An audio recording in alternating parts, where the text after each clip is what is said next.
They laughed as they scraped the roast chicken into the trash, the one I'd spent hours seasoning just right, basting with rosemary and lemon like my husband used to love.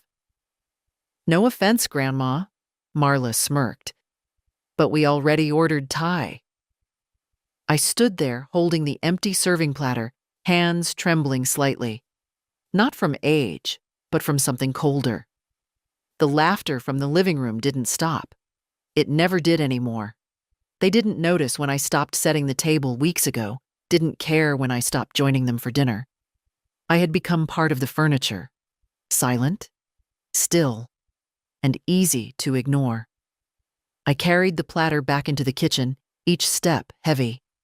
I didn't speak. Not then. Not yet. I washed the dish carefully, the way my mother taught me, with hot water and steady hands. The smell of roasted garlic still clung to the air like memory. I opened the small window above the sink, letting in the last bit of August breeze, dry and warm. The garden outside was still mine. They hadn't claimed that. Not yet. Upstairs, someone slammed a door. One of the boys, maybe Connor or Liam, my grandsons, 17 and 15. Neither one had looked me in the eye in months, too busy with their phones, with their noise-canceling headphones, with becoming someone else entirely. I dried my hands on the old tea towel, the one with faded tulips and a burn mark from the time Harold forgot to turn off the stove. He used to call them battle scars, the little marks of living. Harold would have had words for tonight, but he was buried 5 years now, and I had only my silence to speak for me. The hallway was filled with their voices as I made my way back upstairs. I heard Marla joke about my cooking again, something about 1940s cuisine. Evan, my son, didn't say a word. As always. Just a chuckle, low and flat. Not quite laughter. More like consent. My room smelled like lavender and dust. The bed was made. It always was. It was the only place left that felt like mine. I sat on the edge and reached for the photo of Harold, tucked into the frame of my mirror. His smile still looked like comfort, like truth. "You wouldn't have let this happen," I whispered. "You'd have said something." But he wasn't here, and I was tired of talking to pictures. I stood up, went to the drawer beside the bed, and pulled out the envelope. Thick, sealed and untouched since February. The deed. The one they had never asked about. The one I never offered. Tomorrow morning, before they're even awake, I'll go. They think they can treat me like a ghost. They've forgotten who this house really belongs to. I didn't sleep that night. Not from nerves. Those had long since burned out. But from something deeper. A stillness I hadn't felt in years. The kind that comes before a storm or after a final decision. I sat by the window, watching the porch light flicker and die. It had been doing that for weeks. Evan kept saying he'd fix it. He never did. At dawn, I dressed slowly. Gray slacks, a crisp blouse, the cardigan Harold liked on me. I ran a comb through my thinning hair, twisted it into a bun, and pinned it in place with the same care I used when I was 20. Today, I would not look invisible. The house was still quiet. No footsteps overhead, no clatter in the kitchen. I moved soundlessly through the hallway, my bag already packed with everything I needed, documents, IDs, the key ring they didn't know I still kept. I paused at the entrance to the dining room. The table was strewn with takeout containers, greasy bags, and half-empty cups. My platter was nowhere in sight. Maybe they'd tossed it too.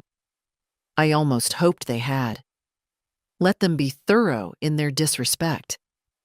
I left a note on the refrigerator. Short, polite. Out for the day. Don't wait up. That would be the last time I signed anything in this house.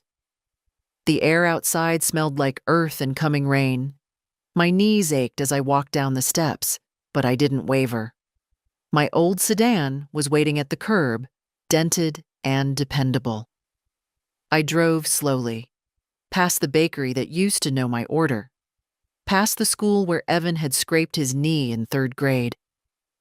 Nothing had changed in the neighborhood, only the people. The lawyer's office sat in a brick building above a shuttered pharmacy. I'd made the appointment 2 weeks after Harold's funeral, but never gone through with it. Then the boys lost their second job, and Marla wanted to redecorate the living room, and Evan said, "Just until we get on our feet." And so I moved in. That was 4 years ago. "Mrs. Harper," the secretary greeted me. "He's ready for you." Mr. Grayson looked older than I remembered. Or maybe it was just that I finally saw him clearly. "It's good to see you again," he said. "You brought the deed?" I handed him the envelope without a word. He unfolded the papers, eyes scanning quickly. "Still in your name," he confirmed. "Fully. Your husband never added anyone else." "They don't know that," I said. He looked up, eyebrows raised. "They assume the house belongs to Evan now, because they live there, because I let them." I folded my hands. "But assumptions aren't ownership." Mr. Grayson nodded slowly. "And you're ready to transfer it? Sell? Reclaim legal control?" "I'm ready," I said. "I want to draft a notice. Effective immediately. They have 30 days to vacate the premises. I want it official. I want it to come from you." He hesitated, then leaned back. "You're sure about this?" I looked at him, steady. They laughed as they threw my food in the trash. That was enough. He began typing. Afterward, I walked 2 blocks to the bank. I closed the joint account Evan had insisted on for convenience. I opened a new one. I rewrote the beneficiary of my life insurance. I left nothing to chance. By noon, the sky had darkened. I stood outside the notary's office with the papers in hand, signed, stamped, legally binding. They wouldn't see it coming, and that perhaps was the saddest part of all. Because for years, I had let them believe they were entitled. They forgot I still had teeth, and I'd just started bearing them. The first time I carried my suitcase into Evan's house, they all smiled at me. I remember that clearly now. Their warmth, their words, the way Marla touched my arm and said, "You'll always have a place here." I wanted to believe her. I did believe her. My husband had been gone 6 months, and the walls of my own home were too quiet, too heavy. So when Evan said, "Mom, come stay with us, it'll be easier," I packed what I thought I'd need and locked the door behind me. Marla had even prepared the guest room. Fresh sheets, lavender candles, a knitted throw at the foot of the bed. "You'll be comfortable," she promised. The boys carried my boxes upstairs, joking loudly, trying to make it seem like a celebration. Evan opened a bottle of wine that night, and we sat around the table, laughing, telling stories about Harold. I thought maybe grief had given me back my family. But comfort has a way of souring. The guest room was never quite mine. The lavender candles disappeared after a week. The knitted throw ended up in the living room. Slowly, my space shrank. First, it was just my things moved around without asking. Then it was Marla knocking once before entering, sometimes not at all. "We're all family here," she said, as if that excused the intrusion. Meals changed, too. At first, I cooked often, the way Harold liked. Roasts, stews, fresh bread. Everyone praised my food. Then Marla began sighing, "It's too heavy, too old-fashioned." Soon I was told to rest while she cooked. Her food was all sauces from jars, noodles, and takeout, but Evan nodded and ate, grateful not to argue.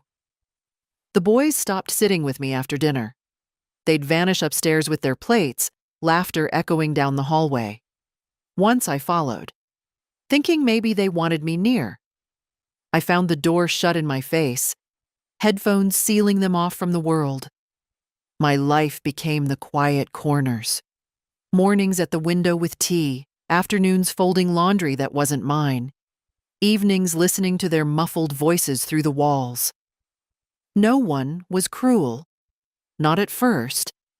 It was smaller things, little exclusions that piled like stones. When I mentioned visiting my old church, Evan said, "It's too far, Mom. You don't need the drive." When I bought a new cardigan, Marla muttered, "Waste of money." When I asked about going to Connor's game, Liam laughed. "Grandma, you wouldn't get it." They thought I didn't notice. That old age dulled more than sight and hearing. But I noticed everything. One night, washing dishes, I caught my reflection in the darkened kitchen window. My face looked back at me, smaller somehow, faded. That was when I realized I hadn't just moved in with my son. I'd handed them my life, piece by piece, and they'd taken it without question.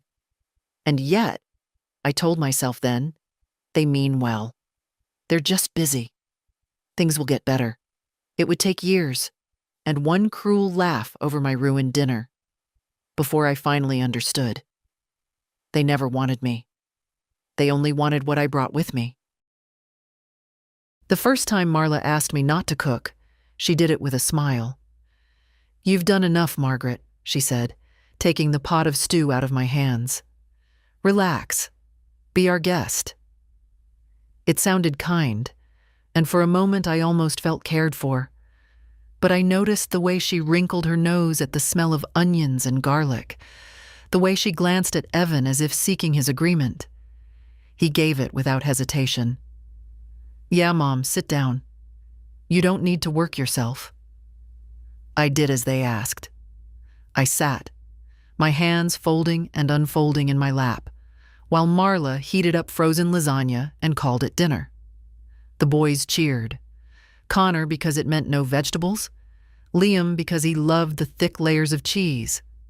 No one asked me if I wanted a portion. No one even noticed when I ate only a slice of bread. It started small, that was the point. At first it was meals, then it was laundry. "Don't worry about it, Margaret, I'll take care of it," Marla said once, pulling the basket from my hands. But she didn't take care of it, not really. She let it pile up until she had a free moment, and then scolded me gently for letting it sit. "You should have reminded me." Then came the living room. I used to sit there in the evenings, reading quietly while they watched television. One day, I came back from the kitchen to find my chair pushed into the corner, a pile of laundry baskets where I usually sat. "Oh, sorry, Mom," Evan said when he saw me hesitate. "It's just temporary." But the baskets never moved. My chair stayed in the corner. Little by little, my presence became an inconvenience. My steps too slow, my voice too soft, my habits too old. "Don't leave your knitting here, Grandma," Liam said one afternoon, kicking my basket under the couch. "It looks messy." Connor laughed. "Yeah, it's like we live in a retirement home." They thought it was funny.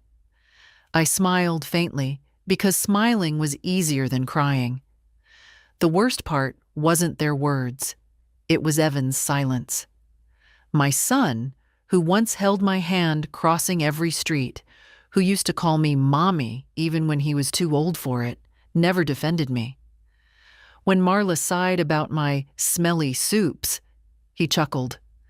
When the boys mimicked the way I cleared my throat, he only shook his head and smiled. He wasn't cruel, he was worse. He was absent. I tried to reclaim little pieces of myself. I baked cookies one Sunday morning, filling the kitchen with cinnamon and butter, just the way Harold liked them. When the family came downstairs, Connor lifted one to his mouth, sniffed, and tossed it back onto the plate. "Too hard," he said. Marla added, "Store-bought would have been fine, Margaret." And they laughed. I told myself it didn't matter, that I still had my room. But even there, the walls began to press in. Marla started storing boxes in my closet. Evan asked if they could move the treadmill into my corner. Liam sometimes sprawled across my bed, shoes on the quilt Harold's mother had made, while playing games on his phone. When I asked him to stop, he said, "Chill, Grandma, it's just a bed." One night, I found a pile of my clothes on the floor. My cardigans, my blouses, folded neatly once, now shoved aside to make room for Marla's off-season coats. I stood there, holding a wool sweater Harold once loved on me, and I realized I didn't own anything here anymore. Not space, not silence, not dignity. I stopped asking for small things, rides to the store, help with groceries, a quiet afternoon. Every request was met with sighs, with rolled eyes, with "Not now, Margaret." So I swallowed the words. I became what they wanted, invisible. But invisibility has its price. When they forgot my birthday, I didn't remind them. When they left for vacation without asking if I wanted to come, I only waved from the porch. When Marla complained to her friend on the phone about having an old person underfoot, I didn't confront her. I just sat by the window, knitting a scarf no one would wear, and let the words sink into me like stones. And still, I told myself they meant well, that families stumble, that grief had made us all harsher, more tired. I told myself Evan loved me, even if he didn't show it. I told myself Connor and Liam would remember, one day, that I once held them when they cried. But the truth was simpler. They had stopped seeing me as a person.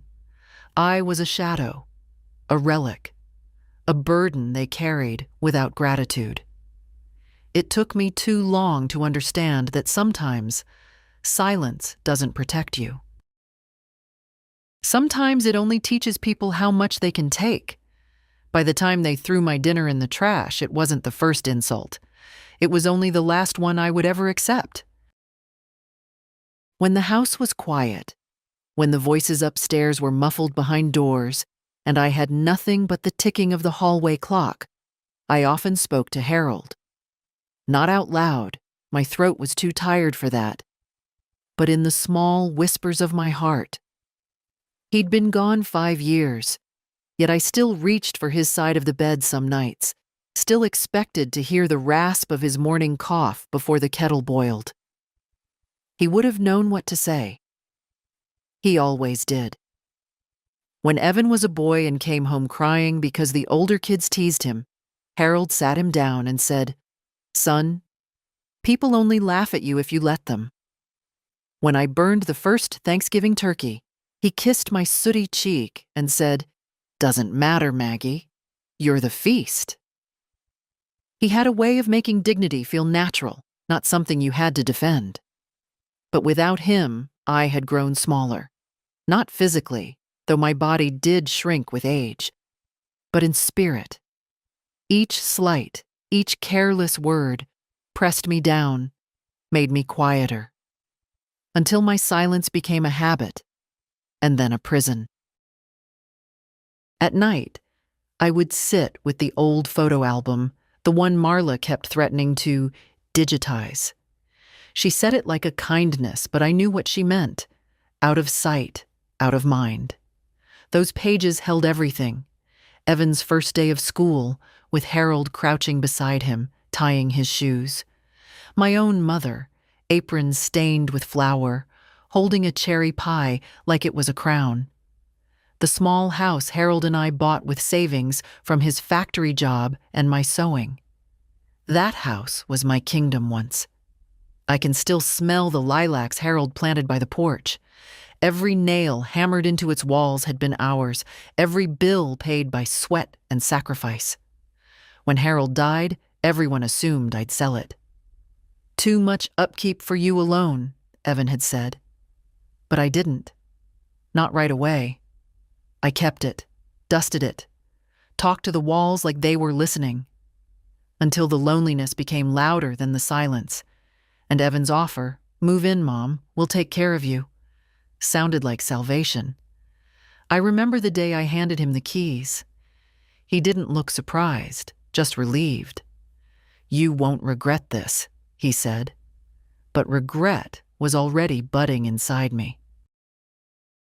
Because I knew what he didn't. The deed was still in my name. The house never left me. I had tucked the papers away in an envelope, hidden deep in a drawer. Insurance, I thought then.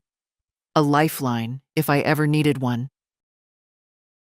Now, sitting in the room Marla called the guest room, I realized Harold's voice was the only one I trusted anymore. "Don't let them take what's yours, Maggie," he would have said. "Not the house, not your pride." I touched the quilt his mother had sewn, still stretched across my bed, though the corners sagged.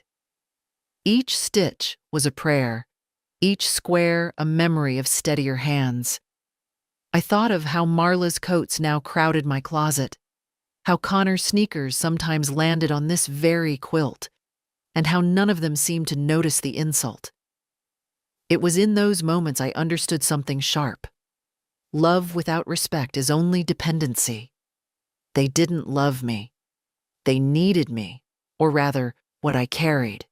My pension, my patience, my silence. But silence has an end. I folded the quilt carefully, smoothing the creases as though preparing it for travel. My fingers brushed over Harold's face in the framed photo on the nightstand. "I've been patient long enough," I murmured, in the kind of voice that carries more weight than shouting. For years, I had begged quietly for scraps of kindness.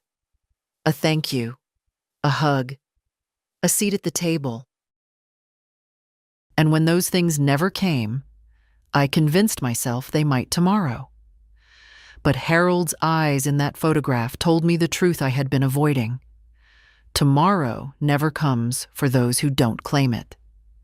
That night, I did not pray for patience. I prayed for strength. Strength to remind them who I am. Strength to stop being their afterthought. Strength to carry Harold's lesson. One last time. People only laugh at you if you let them. I had let them long enough. The papers in the envelope weren't just documents anymore. They were my voice, sharpened after years of being ignored. They were my way of standing tall, even if my back bent with age. And when I closed my eyes that night, I could almost hear Harold chuckle low and sure, as if he were sitting beside me. "That's my Maggie," he said in my mind. And for the first time in years, I believed him. It happened on a Tuesday evening, though the day itself hardly mattered. I was standing at the sink, rinsing the teacup I'd used all afternoon, when Marla's voice floated in from the hallway. Sharp, hushed, meant for Evan, but carried just enough that I could hear. I swear, she makes the whole place smell like mothballs. Even the boys noticed. There was a pause, then a sigh I knew too well. Evan's sigh, resigned, unwilling to contradict his wife. "She's old, Marla. What do you expect?" The words weren't cruel. That was what made them worse. Cruelty, at least, shows fire. But indifference? That's ice. I kept my hands under the running water a few seconds longer than I should have, scalding hot. The pain kept me steady. I dried the cup, set it on the rack, and walked to my room without a sound. Inside, I sat on the edge of the bed, staring at the quilt folded neatly at the foot. My mind was blank at first, then filled with 1,000 small humiliations. Marla wrinkling her nose when I opened a jar of pickles. Connor waving air dramatically after I wore my rose perfume. Liam muttering to his friend, Don't come over. It smells like Grandma's house here. Each time, I told myself it didn't matter, that I'd lived too long to care about such small things. But hearing it tonight, plain and unvarnished, confirmed what I had known all along. I wasn't a guest in this house. I was an intrusion. Later, when I came down for a glass of water, Marla was in the kitchen rearranging the pantry. My tea tins had been pushed to the back, behind boxes of instant noodles and bags of chips. "Oh, Margaret," she said without looking at me. "I moved some things around. Easier for us if the everyday stuff is in front." I nodded. What was there to say? I slid the kettle closer to the stove, but she reached past me and shifted it back. "Let's keep the counters clear, all right?" Her smile was polite, practiced, the kind you give to a stranger you don't plan to see again. That night, lying awake, I thought of Harold again. He used to love the way our house smelled. Onions frying, laundry soap on the line, the faint lavender I tucked into dresser drawers. "Smells like home," he'd say, leaning back in his chair. And here I was now, being told that my very existence smelled wrong. I didn't cry. Not anymore. The tears had dried out of me years ago. Instead, I reached for the drawer of my nightstand, pulled out the envelope with the deed, and held it in my hands. The paper was cool, thick, reassuring. They thought I was powerless. They thought age had dulled me, made me forgetful, made me weak. But weakness isn't forgetting who you are. Weakness is letting others convince you that you don't matter. I mattered. This paper proved it. As the house settled into silence around me, I placed the envelope back in the drawer, smoothed the quilt, and lay down. Tomorrow, I thought. Tomorrow I would take another step. They laughed at the idea of me. They dismissed me as a smell, a shadow. But shadows, when they rise, can block out the sun. The grocery store had always been my territory. I knew its aisles like old friends, where the best apples were stacked, where the butcher cut meat just the way Harold liked, where flour was cheapest if you reached for the bottom shelf. For years, shopping was my way of caring. Feeding my family was never just about food. It was about presence, about saying without words, "I am here for you." So when Marla handed me the list that Saturday morning, I didn't argue. I slipped on my sweater, buttoned to the throat against the early chill, and walked the half-mile to the store. The boys had the car, Evan was busy, and Marla didn't bother to offer me a ride. She simply said, "We're out of milk, and get the multigrain bread this time, not the plain white." I filled the cart slowly, choosing carefully, as I always did. Fresh carrots with the green tops still on, a cut of beef with marbling that promised tenderness, the exact tea bags Evan preferred when he was a boy. My back ached by the time I reached the checkout, but I didn't mind. Providing felt like purpose, even if no one thanked me anymore. When I returned, arms heavy with bags, I found them in the kitchen. Marla leaned against the counter, scrolling her phone. Connor and Liam were perched on stools, eating potato chips straight from the bag. They looked up briefly when I came in. "Oh, good," Marla said, barely glancing. "Did you get the bread I asked for?" "Yes," I answered, setting it on the counter. She picked it up, frowned, and shook her head. "This is the wrong brand. I said the seeded multigrain, Margaret. This one's too soft. The boys don't like it." Connor snorted. "Yeah, Grandma, this is like school cafeteria bread." I looked at the loaf, the one I'd chosen, because it reminded me of the kind Harold used to butter thick on Sunday mornings. Words gathered in my throat, then dissolved. I said nothing. Marla sighed, tossing it aside. I'll pick up the right one later. Next time, just call me if you're not sure. Next time. As though the hours I spent leaning on that cart, the ache in my knees, the thought I put into every item, none of it counted. I unpacked the rest of the groceries in silence. No one offered to help. The boys went back to their chips, Marla to her phone. That evening, as I boiled potatoes and browned the beef for stew, Connor wandered in. He lifted the lid, wrinkled his nose. It smells old. Old? I repeated. Like, grandma food. He laughed, shouted for Liam, who came running to sniff. Both of them doubled over with amusement. Marla appeared in the doorway, her arms folded. Boys, that's enough. But she was smiling too, trying to hide it. Evan wasn't home yet, but I knew what he'd do. Shake his head, chuckle softly, say nothing. Always nothing. I stirred the stew, the spoon heavy in my hand. For a moment, I imagined slamming it down, imagined raising my voice until they all froze.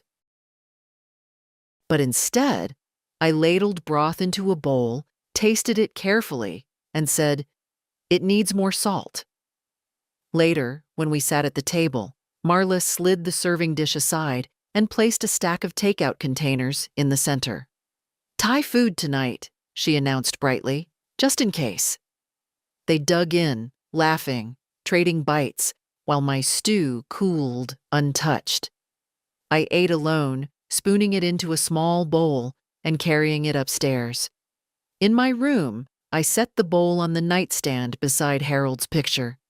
The broth had gone tepid, the potatoes sinking to the bottom. Still, I lifted the spoon and ate, slowly, quietly. Each bite tasted of surrender, but not forever. As I swallowed, I thought of the envelope in my drawer, the paper waiting patiently like a loaded weapon. They didn't know. They didn't even imagine. One day soon, I told myself, I would not bring groceries through this door. I would not be measured by the softness of bread or the scent of stew. One day soon, they would discover what it felt like to come home and find the locks no longer fit their keys. And when that day came, I would sit right here in this same chair, eating a meal I cooked for myself, seasoned not with salt, but with freedom. The first time they forgot to call me down for dinner, I thought it was an accident. I heard their voices, the scrape of chairs, the clatter of forks against plates. But no one came to my door. I waited a few minutes, then longer. Finally, I walked quietly down the stairs, telling myself perhaps they were distracted. Perhaps Evan assumed Marla had told me. Families forget. It happens. But when I reached the dining room, the truth was plain. They were all there. Evan at the head of the table, Marla beside him, Connor and Liam already halfway through their plates. Boxes of takeout littered the table. Steam rose from cartons of fried rice, noodles glistening with sauce. No place had been set for me. "Grandma," Connor said around a mouthful, "we didn't think you'd want this. Too spicy for you." Marla dabbed her lips with a napkin. "We were going to save you a portion, Margaret. There's soup in the fridge." Soup in the fridge. Not at the table, not with them. Evan kept his eyes on his plate, chewing slowly. He didn't look up, didn't say a word. I turned, went to the kitchen, and pulled out the soup. One of those cans with a ring-pull lid, the kind I never would have bought for myself. I warmed it on the stove while their laughter drifted in from the dining room. When it was hot enough, I carried the bowl back upstairs. The sounds of their meal followed me. Chopsticks tapping, soda cans hissing open. The boys shouting over some joke I wasn't meant to hear. In my room, I sat on the bed with the soup cooling in my lap. Thin broth, overcooked noodles, not a hint of care in it, I thought of the dinners I used to make, roasts slow cooked until the meat fell apart, bread risen and baked golden, pies cooling on the windowsill. Those meals brought people together. These cartons only filled their stomachs. I ate in silence, each spoonful heavy with the weight of being forgotten. It didn't stop there. The next week they did it again. This time I went down early, hoping to be part of things, but Marla was already setting the table for 4. "Oh, Margaret," she said quickly, "I wasn't sure if you'd be hungry. We ordered Chinese again." Her smile was thin, apologetic. But she didn't add a 5th plate. She didn't ask me to sit. I went back upstairs. By the 3rd time, I understood. This was no accident. It was easier for them without me. 1 less plate, 1 less chair, 1 less voice. They didn't say it out loud, but they didn't need to. Every unopened invitation, every closed door, every takeout box without my name on it spoke clearly enough. That night, I carried a plate of crackers and cheese to my room and ate by the window, looking out at the streetlights flickering to life.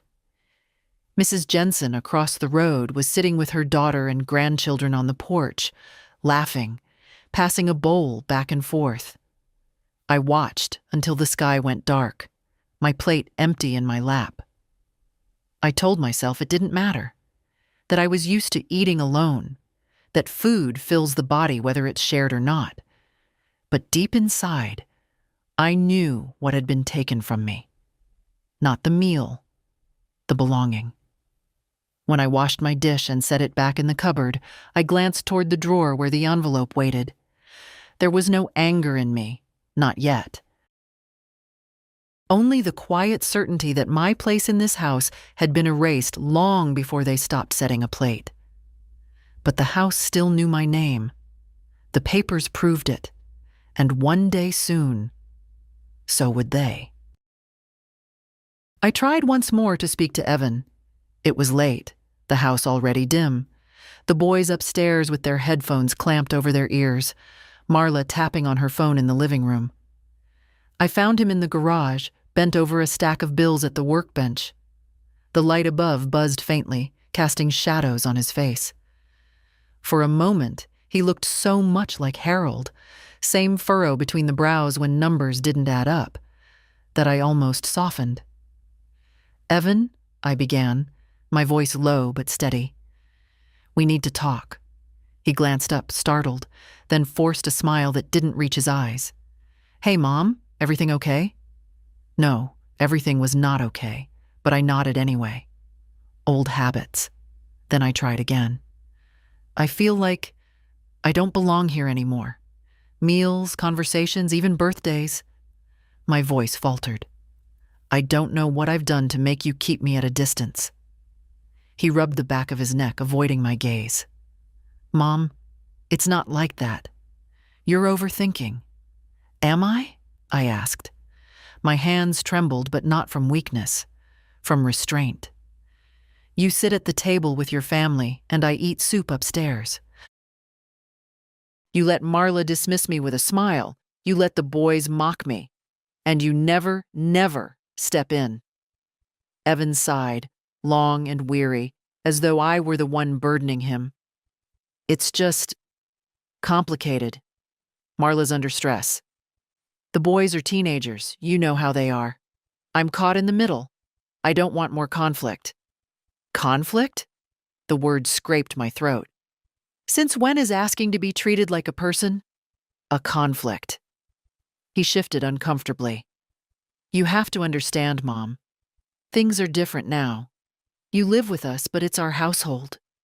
Marla has her way of doing things, and I need to support her. That's marriage." "And what about me?" My voice cracked, but I forced it back down. "Am I no one to you?" Finally, he looked at me, his eyes, so much like Harold's, yet empty in a way Harold's never were, met mine. "You're my mother. Of course you are. But maybe—" He trailed off, then cleared his throat. "Maybe you should ease back. Let us run things. Don't take it so personally. Ease back. The words landed like stones, as though I had been pushing too hard simply by existing, by cooking a stew, by wanting a chair at the table. I straightened my shoulders. I gave up my home for you, Evan. I trusted you. He winced, as if the reminder pained him. Mom, you did the right thing. That house was too much for you. This is better, isn't it? Better. Alone in a room that smelled of lavender and dust, while laughter rose from downstairs. I didn't argue. What was the point? He had made his choice. Peace with Marla over dignity for me. So I left him there, surrounded by his bills, his silence, his sighs. I climbed the stairs slowly, each step echoing louder in my ears than it should have. In my room, I closed the door carefully, sat on the edge of the bed, and breathed. I had tried. I had asked for nothing but recognition, and even that was too much. The next morning, Marla avoided my eyes. Evan left early. The boys brushed past me without a word. Life went on, as though our conversation had been erased overnight. But it had not been erased for me. It was carved into me. That evening, when I made myself tea, I opened the drawer and touched the envelope again. The paper inside was cool, solid, mine. I pressed it to my chest, listening to the steady beat of my heart. Evan thought I had nothing left, that I was cornered, dependent, grateful for scraps. He thought wrong. If I was invisible to them, then I could move unseen, quietly, deliberately. They would not hear me shout, nor see me beg. They would only feel the floor shift beneath their feet when it was too late to stop it. That night, I slept soundly for the first time in months, because I knew, with a clarity sharper than grief, sharper than hunger, sharper than age, I was done asking. From now on, I would be the one giving answers. I woke before dawn, as I often did, the house still wrapped in silence. I moved slowly, letting the boards creak under my feet just enough to remind myself this place was still mine. The kitchen was dim, the clock above the stove ticking steadily, the sound of a house pretending it belonged to someone else. That morning, I decided to try one last gesture. Not for them, not really. For myself. A reminder that I still had something to give, even if they no longer wanted it. I pulled out the recipe Harold had loved best, roasted chicken with rosemary and lemon. It wasn't written down anywhere. I carried it in my bones. I peeled the potatoes the way my mother taught me, thin enough not to waste, thick enough to hold their shape. The smell of garlic filled the air, warm and sharp, a memory of Sunday dinners when laughter had been real, when Evan used to lick the spoon before I swatted his hand. By mid-afternoon, the house smelled like home. My kind of home, not theirs. I set the table myself, laid out the good plates Marla kept tucked away for special occasions. I ironed a tablecloth from the back of the closet, the one with faint wine stains that told stories of old Christmases. For the first time in years, the dining room looked ready for family. When they came in, the boys from school, Marla from errands, Evan from work, they stopped short in the doorway. "What's all this?" Evan asked, his voice uncertain. "Dinner," I said simply, wiping my hands on a towel. "A proper one. Sit down." Connor sniffed the air. "Smells heavy." Marla smiled tightly. "Margaret, you didn't have to." "I wanted to," I interrupted. My voice was calm, steady. "Now sit, while it's hot." Reluctantly, they did. I carved the chicken, passing slices with potatoes and carrots, pouring gravy that shimmered in the light. For a moment, just a moment, it felt almost right. Evan tasted a bite, chewed slowly, then gave me a small nod. "It's good, Mom." But Marla only picked at her plate, and the boys pushed food around with their forks. The silence stretched thin, every clink of cutlery sharp against it. Finally, Connor broke it. "Do we have to eat this? We already ordered Thai?" Marla laughed softly, trying to smooth it over. "The boys aren't used to this kind of meal, Margaret. It's different for them." I watched as Liam slid his plate away, muttering, "Nobody eats like this anymore." And then, the sound I had dreaded. The scrape of chairs, the shuffle of plates lifted, carried not to the sink, but to the trash. Connor dropped the first piece of chicken into the bin with a careless flick. Liam followed, giggling.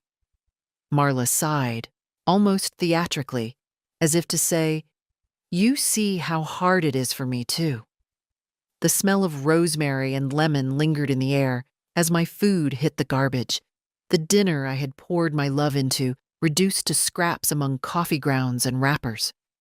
I stood there, dish towel in my hand, watching. Not a word left my lips. Evan caught my eye then. For a second, I thought he might stop them. But he only rubbed his temples, weary, and said nothing. Always nothing. Laughter rose from the boys as they pulled cartons of noodles from the bag Marla had set on the counter. She joined them, chopsticks clicking, her voice light and cheerful. I washed my hands in the sink, the water running hot, steady, almost scalding. My reflection in the window stared back at me, pale but unbroken. That night, upstairs in my room, I sat on the bed with Harold's photograph in my hands. "You wouldn't have let this happen," I whispered. But even as I said it, I knew he didn't need to, because he had left me the strength to do it myself. I opened the drawer, pulled out the envelope, and laid it on the quilt. The paper inside held no warmth, but it held something stronger: authority. They thought they had thrown away my dinner. They didn't know they had just thrown away their home. And soon enough, I would remind them whose name was written in ink on those walls. I didn't storm out of the house that night. I didn't slam doors or raise my voice. No. Silence was sharper. They were laughing downstairs, the scrape of takeout cartons and soda fizzing, while I folded the envelope into my handbag with steady hands. I had already decided. The next morning I left before sunrise. The street was quiet, mist clinging low over the lawns. My shoes tapped the pavement, my knees aching, but I didn't slow. The lawyer's office opened at 8. I was there at 7:30, sitting on the bench outside, the deed pressed against my palm like a heartbeat. Mr. Grayson looked surprised to see me so early. "Mrs. Harper," he said, ushering me inside. "Have you thought more about what we discussed?" "I don't need to think," I told him. My voice didn't shake. "I need papers drawn up, a formal eviction notice, 30 days, no loopholes." He studied me for a moment, then nodded. "I'll draft it today." "Not today," I corrected, "now." He must have heard something in my tone, because he didn't argue. The typewriter clattered, his pen scratched, and an hour later, the notice lay before me. Legal language, neat and cold. Vacate the premises. Failure to comply will result in legal action. I signed with a hand that hadn't felt that firm in years. From there, I went to the bank. The young clerk smiled politely until I explained what I wanted. "I'd like to remove my son's name from my accounts, effective immediately, and I want new checks issued in my name only." She blinked. "Mrs. Harper, are you certain?" "Yes." I leaned closer, lowering my voice. "Do it quickly. Don't call my house. Don't send a letter. Send everything here to the branch. I'll collect it myself." Her pen moved fast.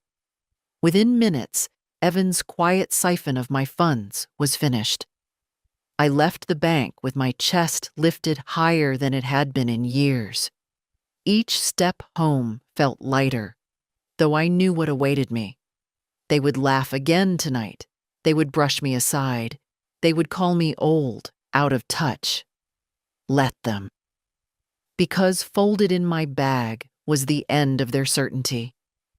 When I reached the house, Marla was in the kitchen, fussing over coffee. She looked up briefly. "Out for a walk?" "Yes," I said, setting my bag on the counter. "A walk." She didn't ask further. She never did. Upstairs, in my room, I laid the envelope beside Harold's photograph. This time, I didn't whisper to him. I didn't need to. His eyes in that picture seemed to know. It wasn't anger that filled me. Not anymore. It was clarity. Sharp as glass. They thought I was a guest, a burden, a shadow at the edge of their table. But the truth was written in ink and sealed by law. This house was mine. And soon, very soon, they would learn what it felt like to be unwanted under their own roof. The papers were ready by Friday. Mr. Grayson slid the folder across his desk with a kind of solemnity, as if he understood more than he said. The eviction notice sat on top, crisp, official, carrying the weight of every silence I'd swallowed in that house. 30 days, clear, final, undeniable. "You don't have to serve it yourself," he said gently. "I can send a courier." I shook my head. "No, they'll hear it from me, my voice, not a stranger's." So I carried the folder home, tucked against my chest like a shield. The sun was low by the time I reached the street, the sky bruised with evening. Their cars were in the driveway, Marla's SUV, Evan's dented sedan, Connor's beat-up hatchback. The house looked warm from the outside. Lights glowing, curtains drawn, the sound of television laughter spilling faintly into the yard. To anyone passing by, it might have looked like a family. Inside, the smell of pizza hung in the air. Boxes littered the counter, soda cans half empty. Connor and Liam sprawled in the living room, controllers in hand, eyes glued to the screen. Marla sat with her phone, scrolling, while Evan leaned back, pretending at relaxation but looking worn. None of them noticed me at first. I stood there, papers in hand, a ghost in plain sight. Finally, Marla looked up. "Oh, Margaret. You're back early. We didn't think you'd want pizza. Too greasy for you." Connor smirked. "Yeah, Grandma's probably upstairs with her soup." Their laughter echoed. Familiar, expected. I didn't respond. I walked into the center of the room and set the folder on the coffee table, right between the soda cans and the controllers. My hands didn't tremble. "What's this?" Evan asked, frowning as he reached for it. "Read it," I said. He opened the folder, scanned the first page. His face drained of color. "Mom, what is this supposed to mean?" Marla leaned over his shoulder. Her eyes widened, then narrowed. "An eviction notice? You can't be serious." "Oh, I'm serious." My voice was quiet, but the words carried. "This is my house, my deed, my name on every brick and nail. I let you live here. I let you pretend it was yours. That ends now." The boys paused their game, staring. Connor laughed nervously. "Is this a joke?" "No." I looked at him evenly. "It's the opposite of a joke. It's the truth." Evan pushed the papers back at me, his hands shaking. "Mom, you can't do this. We're your family." "I am well aware," I said. "And for years, I believed that meant I owed you everything. I gave you food, money, my time, my silence. You repaid me with mockery, with exclusion, with indifference. You've made me invisible in my own home. But invisible doesn't mean powerless. Marla's voice sharpened. This is ridiculous. Where would we even go? Do you want your grandsons out on the street? They are not children anymore, I replied. They're young men who laugh as they throw my dinner into the trash. Let them laugh while they pack their things. Evan's eyes flicked up, desperate now. Mom, please. Think about this. 30 days? That's not enough time. 30 days is more than enough, I cut in. Because I have already spent years waiting for even an ounce of respect. That time is over. Silence filled the room. The television buzzed faintly, ignored. The boys shifted uneasily, glancing between their parents and me. For the first time, I saw something in their faces. Not guilt, not yet. Shock, as though the ground beneath them had cracked open. I picked up the folder, slid it back under my arm. You'll each receive a copy tomorrow, signed and filed. I suggest you begin planning. Then I turned and walked toward the stairs. My steps were slow but steady. No one stopped me. No one dared. Up in my room, I closed the door and set the papers beside Harold's photo. His smile looked different tonight. Approving, proud. Downstairs, voices rose, sharp, frantic, overlapping. I didn't listen. I poured myself tea, let the steam curl into the air, and sat quietly with the weight of decision settling into me. For the first time in years, the house was mine again. Not because they were gone, yet, but because I had spoken, finally, in a voice they could not ignore. 30 days. A month. Enough time for them to learn what it means when the person you thought powerless decides she will no longer bow her head. They didn't speak to me the next morning. Not a word. The boys left early, slamming the door as if to remind me I was unwelcome.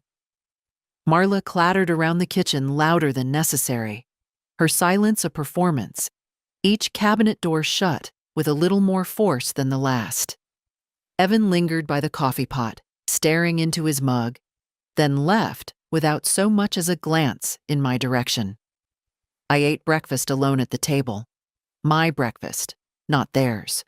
Toast from bread I had chosen, butter spread carefully, tea brewed just the way Harold liked it. For the first time in years, the quiet didn't feel heavy. It felt rightful. By afternoon, Evan knocked on my door. His face was pale, drawn, the lines deeper than usual. Mom, he began softly, we need to talk. I closed the book I had been reading and looked up. Yes. He stepped inside, closed the door behind him. About last night. You blindsided us. Did I? I asked. My voice was calm. Or did you blindside me when you let your family treat me like a nuisance? When you laughed as they mocked me? When you let them eat while I sat upstairs alone? His shoulders slumped. It's not that simple. It is exactly that simple, I said.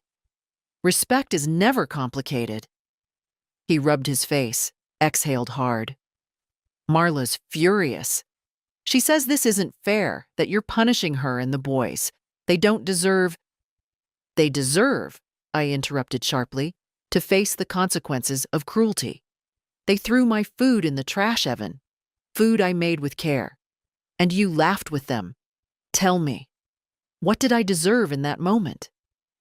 He had no answer. His silence was louder than words. I leaned forward, my voice low but firm. This house was built by me and your father. Every brick, every bill, every year of sacrifice, it came from us. You live here because I allowed it. And you forgot that. You let them all forget that. For a moment I thought I saw shame flicker in his eyes, but it passed too quickly. He shook his head. So what now? You really want us gone in 30 days? Your own son? Your grandsons? I felt my chest tighten, but I did not bend. Yes, because my own son forgot what it means to be family. You think being my child gives you a right to take and take without giving back. You are wrong. He opened his mouth, then closed it again. He looked suddenly small, like the boy I once held on his first day of school, terrified of the world. But the boy was gone. This was a man who had chosen silence over loyalty, comfort over courage. When he left, the door shut softly. Not a slam. Not yet. That evening, I heard their voices downstairs, low, urgent, angry. Marla's sharper than usual, Connor's raised in protest, Liam's muttered complaints. Evan said little, as always. I sat upstairs with my tea, listening not to the words but to the sound of their panic. It was strange. For years, I had been the one silenced, the one excluded from their meals, their laughter, their plans. And now, with one signed paper, the roles had shifted. They whispered about me, argued about me, planned around me. I was no longer invisible. Later, when the house grew still, I stood by the window and looked out at the street. The lilac bush Harold had planted years ago still bloomed near the fence, stubborn and fragrant. The sight of it steadied me. This was my home, my garden, my life, and I had reclaimed it. They would pack boxes. They would argue and bargain and blame. But the walls would remain, and they would remember. Respect is never given freely. It is claimed, held, defended. And in 30 days' time, I would sit at this window, alone again but unbowed, and know that I had done what Harold would have wanted. I had stood tall. For once, it was their turn to feel small. The days that followed were a storm of whispers and slammed doors. I did not need to eavesdrop to hear the panic running through the house. Marla's voice carried sharpest, slicing through walls and ceilings. How can she do this, after everything we've done for her? Everything. As if letting me sit upstairs with a bowl of canned soup was a gift. As if silence and mockery were kindness. Connor and Liam stomped about the house with the graceless anger of youth, muttering about unfairness, about crazy old ladies. I heard Liam one evening on the phone with a friend. "Yeah, we're getting kicked out of our own house. My grandma's nuts." He said it like a joke, but his voice cracked at the edges. Evan moved quieter than all of them. His steps on the stairs were slow, his sighs longer, his words few. He avoided my eyes when we crossed in the hall, as though shame weighed heavier than anger. For that, I almost pitied him. Almost. On the 4th day, Marla cornered me in the kitchen. She blocked the doorway, arms crossed, face tight with fury that no smile could disguise. "Margaret, this has gone far enough," she snapped. "You can't just toss us out. We have nowhere to go. The boys need stability." I spread jam on my toast, calm, deliberate. "They'll find it elsewhere." She let out a bitter laugh. "You're punishing them because you feel, what? Left out? Unappreciated? That's life. Families are messy. You don't get to bulldoze us because you didn't like a few dinners." I set down the knife, looked her squarely in the eye. "You call it a few dinners. I call it years of being treated as furniture, a nuisance, a smell, a shadow in my own home. This house is mine, Marla. You were a guest. You forgot that." Her mouth opened, closed. For once, she had no ready retort. She spun on her heel, muttering about lawyers, about rights. But I knew better. Mr. Grayson had assured me, airtight papers, every line signed, stamped, filed. Their arguments were smoke against stone. That evening, Evan finally knocked. He stood in the doorway of my room, shoulders slumped, hands buried in his pockets like a boy about to confess to some schoolyard sin. "Mom," he said quietly, "I've been looking at rentals. It's not easy. Everything's expensive." I nodded. "It usually is." He hesitated, then whispered, "Is there really no other way?" I studied his face. My son, my blood, the boy who once clutched my hand crossing streets, the man who had let me be erased in his own home. My heart softened, but only for a beat. Then it hardened again, the way steel cools after fire. "No, Evan, there isn't." He looked down at his shoes, nodded slowly, and left without another word. That night, the house felt different. Quieter, though no less tense.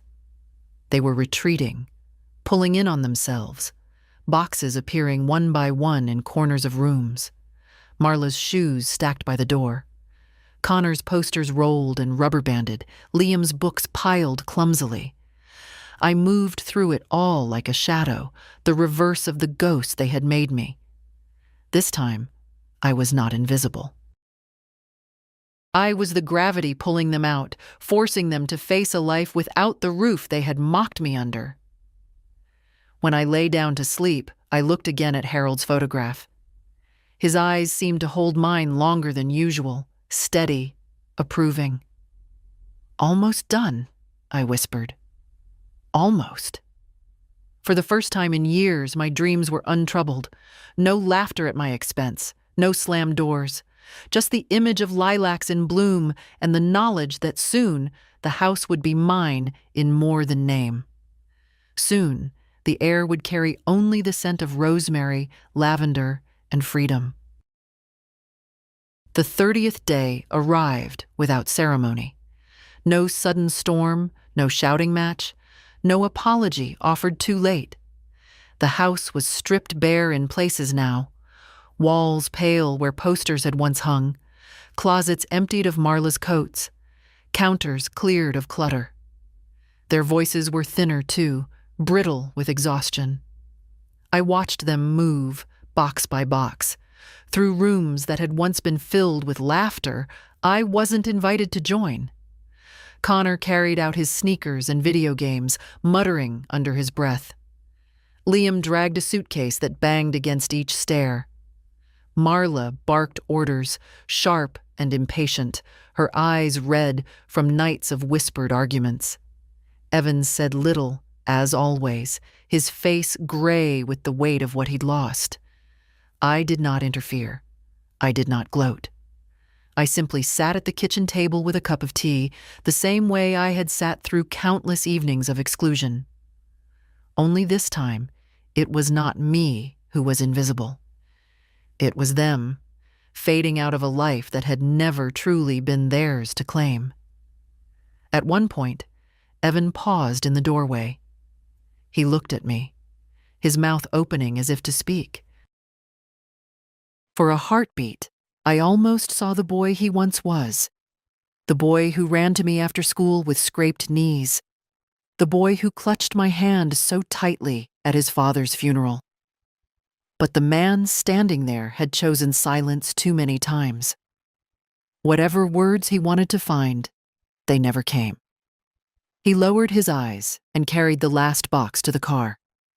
When the door finally closed behind them, the house exhaled.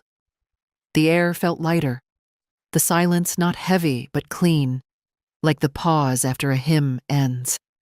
I walked through each room slowly, touching the walls, the banister, the worn wood of the dining table. This was not an empty house. It was mine again. Every nail, every board, every memory. In the living room, I found one of their soda cans left behind on the coffee table. Half empty, flat. Without hesitation, I carried it to the trash and dropped it in. The sound of the can hitting the bin was sharper than it should have been, final in a way that made me smile. I opened the windows wide. Fresh air rushed in, carrying the scent of lilacs from the yard Harold had planted. For the first time in years, the house smelled like home. Not of takeout cartons, not of grease and indifference, but of spring, of care, of beginnings. That evening, I cooked again. Not for them, not to prove anything, but for myself. A small roast, potatoes, carrots, seasoned with rosemary from the garden. I set one place at the table, lit a single candle, and ate slowly, savoring each bite. As the candle burned low, I thought of Harold. I thought of the strength it had taken to do this alone, of the quiet victories hidden in ordinary acts. And I realized something. They had not just lost a roof. They had lost me, my patience, my silence, my care. And they would come to understand, too late, what it meant to live without those things. When the last dish was washed and set aside, I returned to the window. The street outside was calm, the lilacs glowing pale in the moonlight. I breathed in deeply, steady, and sure. They had laughed as they tossed my dinner in the trash. They had made me invisible, a shadow in my own home. But I had given them their answer, not with shouting, not with vengeance, but with ink, with law, with the quiet dignity they could never take from me. And now, the house was mine again, not just in name, in spirit, in truth. I closed the curtains, turned out the light, and whispered to the quiet, to Harold, to myself. Respect is never given. It is claimed. And for the first time in years, I slept without fear of being forgotten.